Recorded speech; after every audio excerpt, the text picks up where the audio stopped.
தொடர்ச்சி மலைப்பகுதிகளில் இரவு முழுவதும் பெய்த கனமழை காரணமாக குற்றால அருவிகளில் நீர்வரத்து அதிகரித்துள்ளதால் சுற்றுலாப் பயணிகள் குளிக்க தடை விதிக்கப்பட்டுள்ளது. கூடுதல் விவரங்களை வழங்குகிறார் செய்தியாளர் இசைக்கிராஜன். வணக்கம். விவரங்களை நீங்க பதிவு பண்ணலாம். வணக்கம். தென்காசி மாவட்ட மேற்கு தொடர்ச்சி மலைப்பகுதிகளில் கடந்த 2 தினங்களாக சாரல் மழை பெய்து வருகிறது. இந்த நிலையில் நேற்று நள்ளிரவு முதல் மேற்கு தொடர்ச்சி மலைப்பகுதியில் பெய்த கனமழை காரணமாக குற்றாலம் பிரதான அருவி, 5 அருவி, பழைய குற்றாலம் அருவி உள்ளிட்ட அனைத்து அருவிகளுக்கும் நீர்வரத்து அதிகரித்துக் கொண்டு தொடங்கியுள்ளது.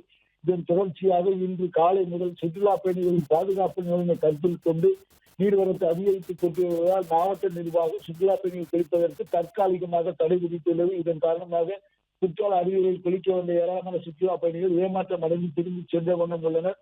பாதுகாப்பு பணியில் போலீசார் ஈடுபடுத்தப்பட்டுள்ளனர். பிளே ஸ்டோர் மற்றும் ஆப் ஸ்டோரில் இருந்து பாலிமர் செயலியை QR கோடு மூலம் பதிவிறக்கம் செய்யுங்கள். செய்திகளை உடனுக்குடன் பெறுங்கள்.